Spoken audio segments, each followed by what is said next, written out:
it's working, yes? Yes, perfect. Yeah. Okay. Yeah. Great.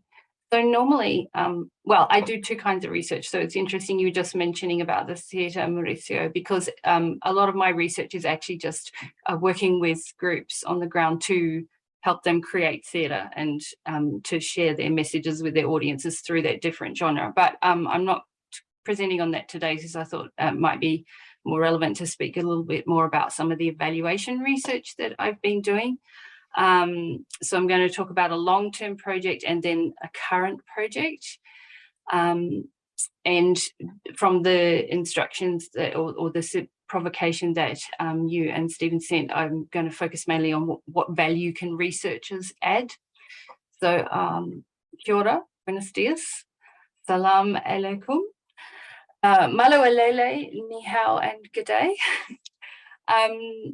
Thank you also for your patience with having to reschedule while I had my bout with COVID, and thank you for the invitation to present here today. So I'm going to start with what is called in Te Reo Māori, the Indigenous language of New Zealand, mai pepeha. We always start meetings or presentations in Aotearoa, New Zealand with this.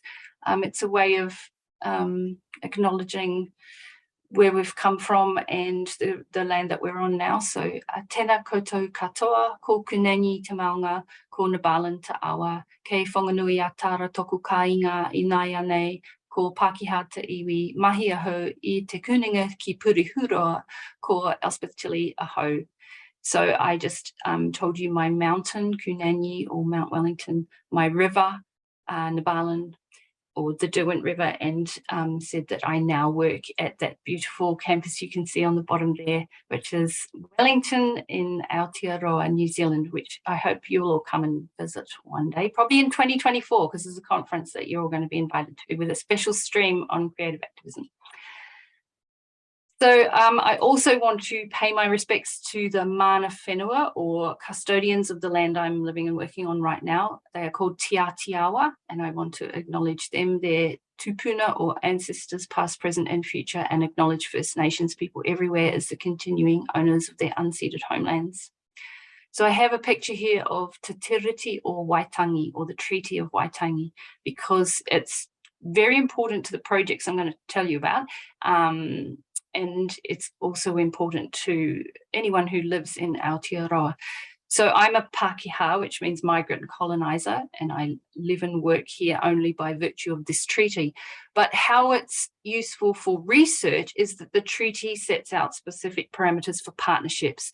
So it specifies things like control mutuality, sharing control right from the outset of any partnership of research with Indigenous New Zealanders, taking a back seat as the researcher, being less visible, listening, not doing robber research where you go in and take away the data, and not doing what one of my colleagues calls seagull research, where you fly in and drop knowledge from a great height and then fly off again.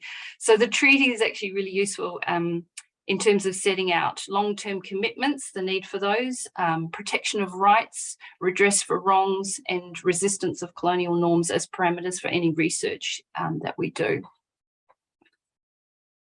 This first project is called Ha Tangata. It's a longitudinal partnership. It began in 2016 and it's still going now. I've literally just been in there this morning, about more than 12 hours ago.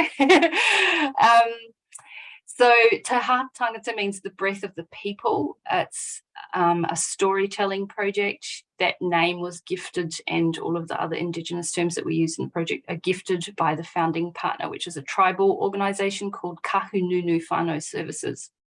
So Kahununu got funding from UNESCO and then felt ill-equipped to spend the money in the way that they wanted to once they got it. And so they called in two partner organisations. One was Te Pū Aroha, which is a soup kitchen run by the Sisters of Compassion, and the other one was Massey University and me and my class of students who do creative work in the community. And so this is where the treaty is very useful, because you've got these very different partners in there, and it sets out these guidelines that the partnership has to be authentic, so shared goals and processes. not dictated by any one party. It also sets out very clear parameters for the use of any stories that come out of communities, and that they belong to the community, they stay belonging to the community, and they can only be shared with that community's informed consent.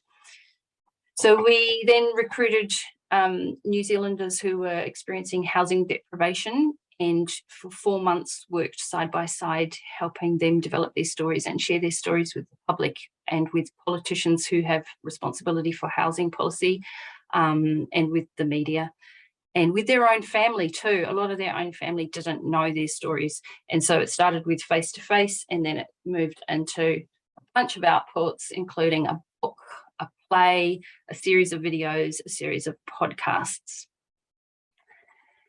So what can academic research add? One of the big things we added was evaluation.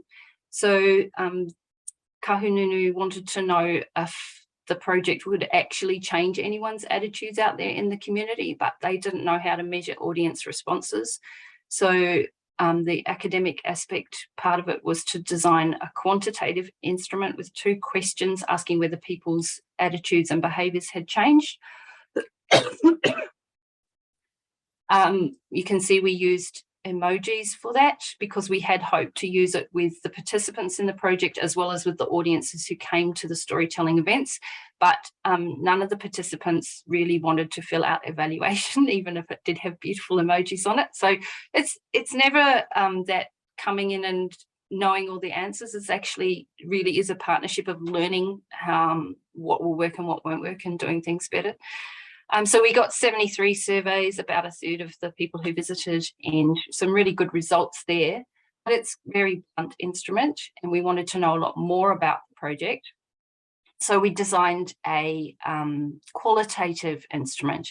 And this one we used, Kahununu had set up these 5 guiding values that were supposed to be implemented right throughout the project, and all partners had to abide by, and they were interested to see how well those had actually been delivered. So we used them throughout as check-ins to make sure we were on track, and we did that verbally with our team. But then the qualitative instrument was anybody who had attended any of the events was asked to give just open feedback. What did you think? And then we mapped that using qualitative thematic analysis against these values. So unfortunately, the value that was most important, the one in red, rangatiratanga, which is self-determination, none of the answers from the qualitative data suggested that they mapped with that. And we had actually implemented self-determination processes all the way through, but they didn't come across to the audience, and they didn't come across to the media because a journalist who hadn't even attended the project wrote a scathing media article suggesting that it was very paternalistic, and that the people involved hadn't had choice, where they actually had choice. They could pull out at any time. They got to choose what format they wanted to present in, exactly what they wanted to present. There was no control over what they wanted to say. There was just support of how could they feel confident to say it through using theatre methodologies. So it was interesting to see how sometimes the things you think that you're doing inside your team really don't translate well to the outside world. But whakawhanaungatanga, that first one, establishing relationships, that came through clearly. Manakitanga, the showing of care and respect. But we wouldn't have known that if we hadn't have had the ability to bring in evaluation specialists to design that kind of testing. So what did the academic research add? It added boundary spanning. I was trying to go for a nice acronym for this. I thought we could go Beryl, but it wouldn't quite fit with the way of the beautiful gemstone, so it's sort of Beryl, the name. We were able to bring in the wider resources of the university when needed. So we realised at a certain point we had a whole bunch of social workers in there from the community organisation, but we needed some more specialist trauma expertise, and so we were able to bring in psychologists to support the people working, to support the students working, and also to support the participants by having that ability to span into another discipline. We also brought in specialist video editing staff from our film studies department who came in and helped with all of the video work. We were able to bring in, obviously, a lot of equipment that the university has that, you know, a community group on the ground, particularly an Indigenous group, doesn't have a lot of equipment, and so we were able to support that. Obviously, we were also able to help with them compiling that evidence that they need to show back to the funder, to UNESCO, about what the outcomes had been. And they'd never gone through a process similar to a university risk assessment before that we had to do for the ethics approval. And that just threw up a whole lot of great discussion, more questions about what was right, what would work, what do the different participants need.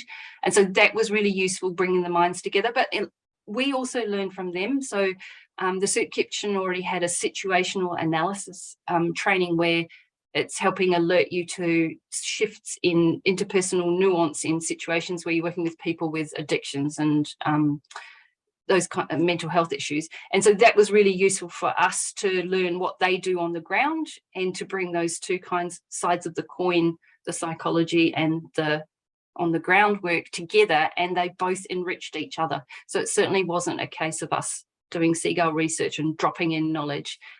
It was a co-learning. Yeah, examining assumptions. There were assumptions perhaps in the outside the university that the university wouldn't have anything to offer, that would be sort of, you know, academic eggheads. And so those assumptions were certainly by the partnership process, they were undone. But also we had assumptions, I think, about the strengths of the people that we were working with were just magnificent. And I think it was really refreshing to see that there are so many different kinds of knowledge, multi-literacies. And just because you have research knowledge doesn't mean you know about the situation in other ways. And so it was beautiful to cross-fertilize those multi-literacies. The other thing that happened was that it got written up. So the only person who wrote any articles about it, that article that I sent around, was me. The only person who, you know, pushed for, we have to actually capture some documentary footage and written analysis of this so that other projects that come later can learn from it, was me. Because I know myself, when I do theatre projects, you just go from project to project. You finish one, you have a pretty quick debrief, and then you just move on. But I think it's really valuable that the researchers can add that sort of much more sustained and informed by the existing body of knowledge, long-term analysis to enhance that learning of what works and what doesn't work and where it can go from there. So the current research, New Zealand is absolutely rich with Indigenous theatre groups who are doing creative activism. So the picture that you can see there, that's from New Zealand's longest running Māori theatre company, Te Rako, and they do extraordinary work with very, very difficult topics. So the picture there is actually from a show that is about incest. And they're presenting this very confronting work, and it's actually having very positive impacts on communities and audiences.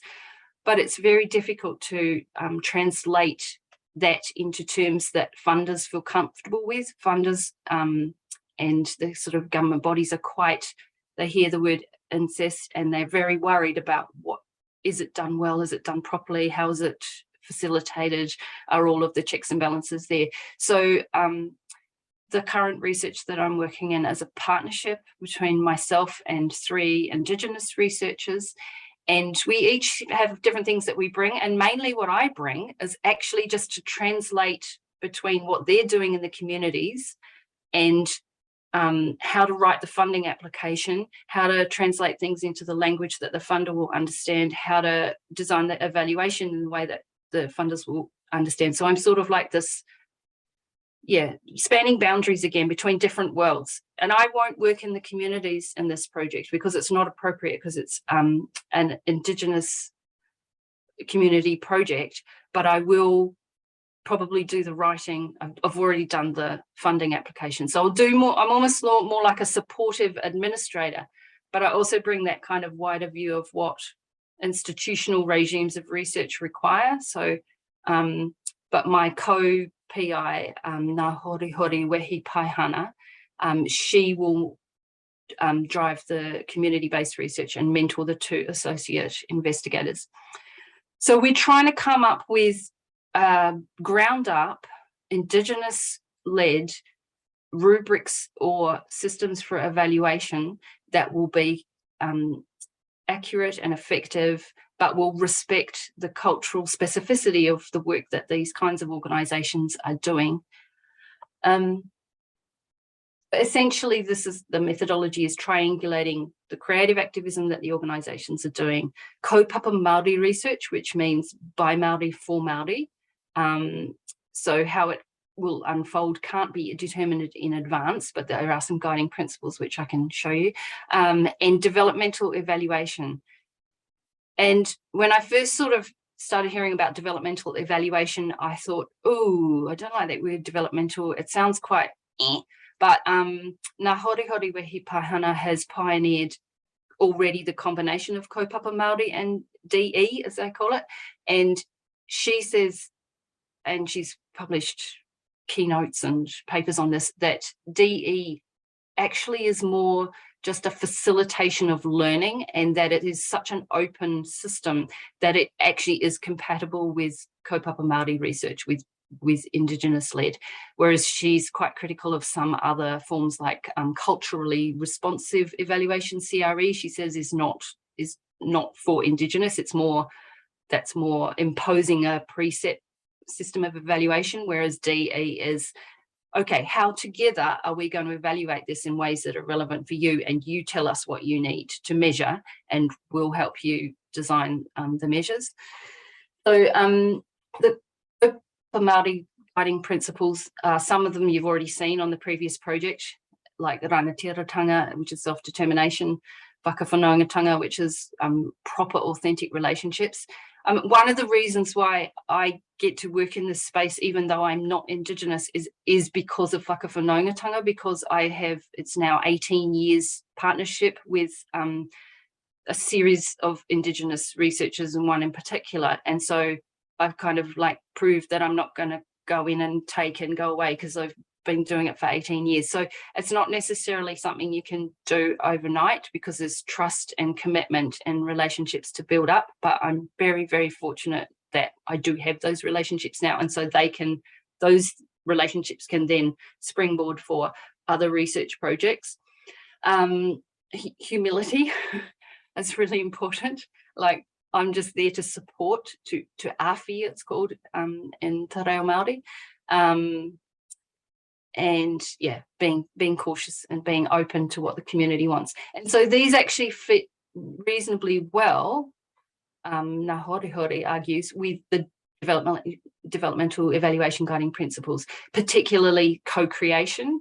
And so these are quite flexible, and you go into the community and you ask, well, these are the kinds of things that might be useful to do, you know, to have rigorous evaluation, and what does that mean to you? And they're really prompts that open a questioning, learning or co-learning process, rather than things that are imposed onto that community. That's a very short whiz through of that. So I've got a beautiful picture of Aotearoa, New Zealand here now, to kind of tempt you all to come and visit in 2024. And I'd love to hear your questions, which I'll actually stop sharing.